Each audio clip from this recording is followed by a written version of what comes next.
22 जनवरी को अयोध्या में राम मंदिर की प्राण प्रतिष्ठा होने जा रही है। प्रदेश के लोक निर्माण मंत्री विक्रमादित्य सिंह ने एक बार फिर पार्टी लाइन से हटकर इस क्षण को ऐतिहासिक बताया है। विक्रमादित्य सिंह ने आमंत्रण के लिए आरएसएस और विश्व हिंदू परिषद का भी आभार जताया। विक्रमादित्य सिंह ने कहा कि हिमाचल में कुछ ही लोगों को निमंत्रण का सौभाग्य मिला है।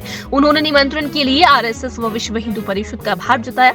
उन्होंने कहा कि ऐसे अवसर जीवन में बहुत कम मिलते हैं, वह इस ऐतिहासिक क्षण का गवाह बनेंगे। 22 को प्रधानमंत्री भी अयोध्या में होंगे। हिंदू सनातनी देव समाज में विश्वास होने के नाते वह अयोध्या जाएंगे। उन्होंने आमंत्रण भेजने वाली सभी संस्थाओं का आभार जताया। देखिए, ये जैसे मैंने पहले कहा, ये कोई राजनीतिक मसला नहीं है और मैं समझता हूँ कि मैं सौभाग्यशाली हूँ कि हिमाचल में कुछ ही लोगों को जो है वो 22 तारीख का प्राण प्रतिष्ठा का निमंत्रण मिला है। और मुझे धन्यवाद करना है राष्ट्रीय स्वयंसेवक संघ का, विश्व हिंदू परिषद का, कि उन्होंने मुझे और मेरे परिवार को ये सम्मान दिया है। और 22 तारीख को जिस दिन माननीय प्रधानमंत्री जी अयोध्या में होंगे, उस दिन का निमंत्रण हमें दिया गया है।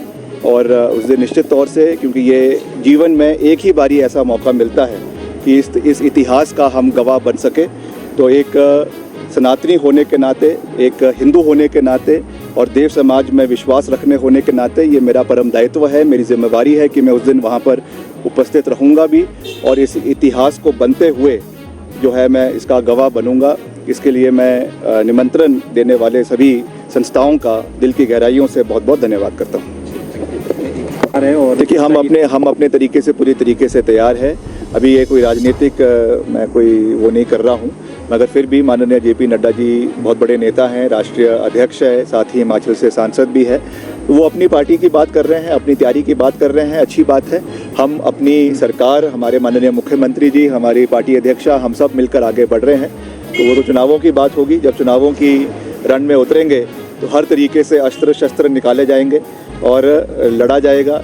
अभी तो हमने तलवारें म्यान में रखी हुई है, मगर तलवारें पूरी तरीके से निकाली भी जाएगी और लहूलुहान भी किया जाएगा। तो ये है, बाकी हम लड़ेंगे और पूरी मजबूती से लड़ेंगे और पार्टी को यहाँ जिताने में हर संभव प्रयास करेंगे।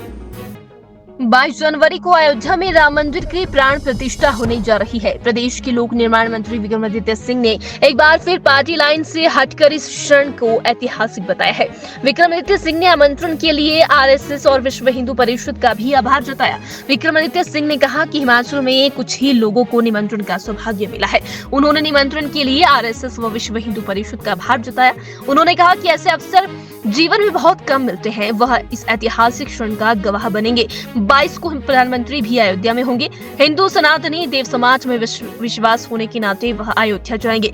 उन्होंने आमंत्रण भेजने वाली सभी संस्थाओं का आभार जताया। देखिए, ये जैसे मैंने पहले कहा, ये कोई राजनीतिक मसला नहीं है और मैं समझता हूँ कि मैं सौभाग्यशाली हूँ कि हिमाचल में कुछ ही लोगों को जो है वो 22 तारीख का प्राण प्रतिष्ठा का निमंत्रण मिला है। और मुझे धन्यवाद करना है राष्ट्रीय स्वयंसेवक संघ का, विश्व हिंदू परिषद का, कि उन्होंने मुझे और मेरे परिवार को ये सम्मान दिया है। और 22 तारीख को जिस दिन माननीय प्रधानमंत्री जी अयोध्या में होंगे, उस दिन का निमंत्रण हमें दिया गया है। और उस दिन निश्चित तौर से, क्योंकि ये जीवन में एक ही बारी ऐसा मौका मिलता है कि इस इतिहास का हम गवाह बन सके, तो एक सनातनी होने के नाते, एक हिंदू होने के नाते और देव समाज में विश्वास रखने होने के नाते ये मेरा परम दायित्व है, मेरी जिम्मेवारी है कि मैं उस दिन वहाँ पर उपस्थित रहूँगा भी और इस इतिहास को बनते हुए जो है मैं इसका गवाह बनूँगा। इसके लिए मैं निमंत्रण देने वाले सभी संस्थाओं का दिल की गहराइयों से बहुत बहुत धन्यवाद करता हूँ। और देखिए, हम अपने तरीके से, पूरी तरीके से तैयार है। अभी ये कोई राजनीतिक मैं कोई वो नहीं कर रहा हूँ, मगर फिर भी माननीय जेपी नड्डा जी बहुत बड़े नेता हैं, राष्ट्रीय अध्यक्ष है, साथ ही हिमाचल से सांसद भी है। तो वो अपनी पार्टी की बात कर रहे हैं, अपनी तैयारी की बात कर रहे हैं, अच्छी बात है। हम अपनी सरकार, हमारे माननीय मुख्यमंत्री जी, हमारी पार्टी अध्यक्षा, हम सब मिलकर आगे बढ़ रहे हैं। तो वो तो चुनावों की बात होगी, जब चुनावों की रण में उतरेंगे तो हर तरीके से अस्त्र शस्त्र निकाले जाएंगे और लड़ा जाएगा। अभी तो हमने तलवारें म्यान में रखी हुई है, मगर तलवारें पूरी तरीके से निकाली भी जाएगी और लहूलुहान भी किया जाएगा। तो ये है, बाकी हम लड़ेंगे और पूरी मजबूती से लड़ेंगे और पार्टी को यहाँ जिताने में हर संभव प्रयास करेंगे।